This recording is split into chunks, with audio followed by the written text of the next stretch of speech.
மத்தேயு 6ஆம் அதிகாரம். மனுஷர் காண வேண்டுமென்று அவர்களுக்கு முன்பாக உங்கள் தர்மத்தை செய்யாதபடிக்கு எச்சரிக்கையாயிருங்கள். செய்தால் பரலோகத்தில் இருக்கிற உங்கள் பிதாவினிடத்தில் உங்களுக்கு பலனில்லை. ஆகையால் நீ தர்மம் செய்யும்போது மனுஷரால் புகழப்படுவதற்கு மாயக்காரர் ஆலயங்களிலும் வீதிகளிலும் செய்வது போல உனக்கு முன்பாக தாரை ஊதுவியாதே. அவர்கள் தங்கள் பலனை அடைந்து தீர்ந்ததென்று மெய்யாகவே உங்களுக்கு சொல்லுகிறேன். நீயோ தர்மம் செய்யும்போது உன் தர்மம் அந்தரங்கமாயிருப்பதற்கு உன் வலதுகை செய்கிறதை உன் இடதுகை அறியாதிருக்க கடவது. அப்பொழுது அந்தரங்கத்தில் பார்க்கிற உன் பிதா தாமே உனக்கு வெளியரங்கமாய் பலனளிப்பார். அன்றியும் நீ ஜெபம் பண்ணும்போது மாயக்காரரைப் போலிருக்க வேண்டாம். மனுஷர் காணும்படியாக அவர்கள் ஜெப ஆலயங்களிலும் வீதிகளின் சந்திகளிலும் நின்று ஜெபம் பண்ண விரும்புகிறார்கள். அவர்கள் தங்கள் பலனை அடைந்து தீர்ந்ததென்று மெய்யாகவே உங்களுக்கு சொல்லுகிறேன். நீயோ ஜெபம் பண்ணும்போது உன் அறை வீட்டுக்குள் பிரவேசித்து உன் கதவை பூட்டி அந்தரங்கத்தில் இருக்கிற உன் பிதாவை நோக்கி ஜெபம் பண்ணு. அப்பொழுது அந்தரங்கத்தில் பார்க்கிற உன் பிதா வெளியரங்கமாய் உனக்கு பலனளிப்பார். அன்றியும் நீங்கள் ஜெபம் பண்ணும்போது அஞ்ஞானிகளைப் போல வீண் வார்த்தைகளை அளப்பாதேயுங்கள். அவர்கள் அதிக வசனிப்பினால் தங்கள் ஜெபம் கேட்கப்படும் என்று நினைக்கிறார்கள். அவர்களைப் போல நீங்கள் செய்யாதிருங்கள். உங்கள் பிதாவை நோக்கி நீங்கள் வேண்டிக் கொள்கிறதற்கு முன்னமே உங்களுக்கு இன்னது தேவை என்று அவர் அறிந்திருக்கிறார். நீங்கள் ஜெபம் பண்ண வேண்டிய விதமாவது: பரமண்டலங்களில் இருக்கிற எங்கள் பிதாவே, உம்முடைய நாமம் பரிசுத்தப்படுவதாக. உம்முடைய ராஜ்யம் வருவதாக. உம்முடைய சித்தம் பரமண்டலத்திலே செய்யப்படுகிறது போல பூமியிலேயும் செய்யப்படுவதாக. எங்களுக்கு வேண்டிய ஆகாரத்தை இன்று எங்களுக்கு தாரும். எங்கள் கடனாளிகளுக்கு நாங்கள் மன்னிக்கிறது போல எங்கள் கடன்களை எங்களுக்கு மன்னியும். எங்களை சோதனைக்குட்பட பண்ணாமல் தீமையினின்று எங்களை இரட்சித்துக் கொள்ளும். ராஜ்யமும் வல்லமையும் மகிமையும் என்றென்றைக்கும் உம்முடையவைகளே. ஆமேன் என்பதே. மனுஷருடைய தப்பிதங்களை நீங்கள் அவர்களுக்கு மன்னித்தால் உங்கள் பரமபிதா உங்களுக்கும் மன்னிப்பார்.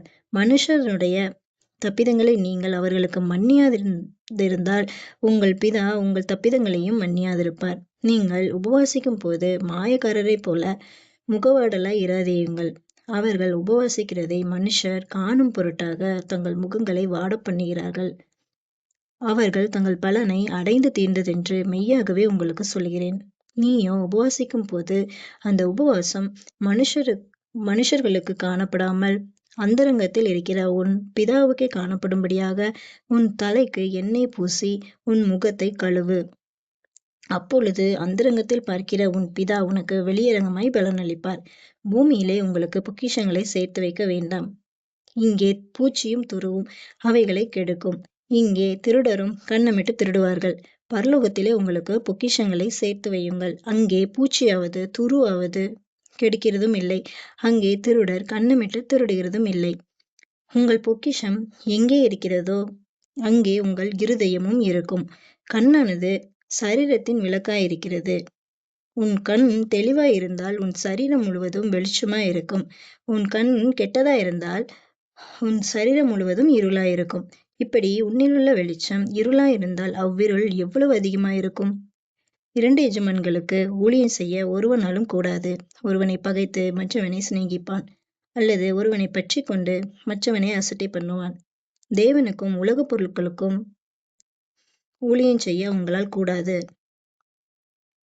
ஆகையால் எண்ணத்தை உண்போம், எண்ணத்தை குடிப்போம் என்று உங்கள் ஜீவனுக்காகவும், எண்ணத்தை உடுப்போம் என்று உங்கள் சரீரத்துக்காகவும் கவலைப்படாதிருங்கள் என்று உங்களுக்கு சொல்கிறேன். ஆகாரத்தை பார்க்கிலும் ஜீவனும் உடையை பார்க்கிலும் சரீரமும் விசேஷித்தவைகள் அல்லவா? ஆகாயத்து பட்சிகளை கவனித்து பாருங்கள்.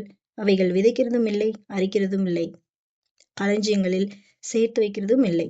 அவைகளையும் உங்கள் பரமபிதா பிழைப்பூட்டுகிறார். அவைகளை பார்க்கிலும் நீங்கள் விசேஷித்தவர்கள் அல்லவா? கவலைப்படுகிறதினாலே உங்களில் எவன் தன் சரீர அளவோடு ஒரு முழத்தை கூட்டுவான்? உடைக்காகவும் நீங்கள் கவலைப்படுகிறதென்ன? காட்டு புஷ்பங்கள் எப்படி வளருகிறது என்று கவனித்து பாருங்கள். அவைகள் உழைக்கிறதும் இல்லை, நூற்கிறதும் இல்லை. என்றாலும் சாலமோன் முதலாய் தன் சர்வ மகிமையிலும் அவைகளில் ஒன்றே போலாகிலும் உடுத்திருந்ததில்லை என்று உங்களுக்கு சொல்லுகிறேன். அற்ப விசுவாசிகளே, இன்றைக்கு இருந்து நாளைக்கு அடுப்பிலே போடப்படும் காட்டு புல்லுக்கு தேவன் இவ்விதமாக உடுத்துவித்தால் உங்களுக்கு உடுத்துவிப்பது அதிக நிச்சயமல்லவா? ஆகையால் என்னத்தை உண்போம், என்னத்தை குடிப்போம், என்னத்தை உடுப்போம் என்று கவலைப்படாதிருங்கள். இவைகளை எல்லாம் அஞ்ஞானிகள் நாடித் தேடுகிறார்கள். இவைகள் எல்லாம் உங்களுக்கு வேண்டியவைகள் என்று உங்கள் பரமபிதா அறிந்திருக்கிறார். முதலாவது தேவனுடைய ராஜ்யத்தையும் அவருடைய நீதியையும் தேடுங்கள். அப்பொழுது இவைகளெல்லாம் உங்களுக்கு கூட கொடுக்கப்படும். ஆகையால் நாளைக்காக கவலைப்படாதிருங்கள். நாளைய தினம் தன்னுடையவைகளுக்காக கவலைப்படும். அந்தந்த நாளுக்கு அதினதின் பாடு போதும்.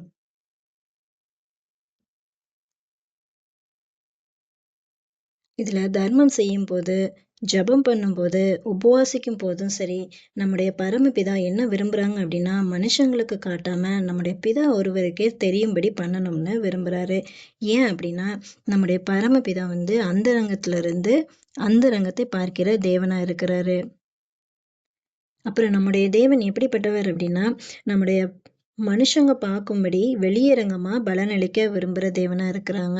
அதுக்கப்புறம் நம்முடைய பொக்கிஷத்தை பரலோகத்துல தான் சேர்த்து வைக்கணும் அப்படின்னு விரும்புற தேவனாவும் இருக்கிறாங்க. அப்புறம் நம்முடைய கண்ணு கெட்டதை பார்த்து இருளாயிடக்கூடாது அப்படின்னு நம்முடைய உடம்புக்கே கண்ணை தெளிவாகவும் வெளிச்சம் தரும் விளக்காகவும் படைச்ச தேவன். அப்புறம் தன்னுடைய பிள்ளைங்க இந்த உலகத்துல அன்பு காட்டாம தன்னையே நேசிக்கணும்னு விரும்புற ஒரு அன்பான தேவனா இருக்கிறாங்க. அதுக்கப்புறம் நம்ம சாப்பிடுறதுக்கும் சரி, நம்ம குடிக்கிறதுக்கு, அப்புறம் நம்ம வாழ்றதுக்கும் சரி, நம்ம எதுக்குமே கவலைப்படக்கூடாது அப்படின்னு சொல்றதுக்காக, அந்த கவலைப்படுறதுக்காகவே நாளைய தினத்தை உண்டாக்கியிருக்கிறாரு. அதனால நம்முடைய சரீரத்தையும், நம்முடைய ஜீவனையும் இரட்சிப்பின் வஸ்திரத்தினாலும், அவருடைய மகிமையினாலும் மூடி நம்ம அழகு பார்க்கிற தேவனா இருக்கிறாங்க. இதனால இந்த இந்த உலக காரியங்களை நினைச்சு நம்ம கவலைப்படாம, முதலாவது நாம வந்து தேவனை தேடி எல்லா காரியத்திலையும் அவரை விசுவாசிச்சு அவரோட ஐக்கியமாவோம்.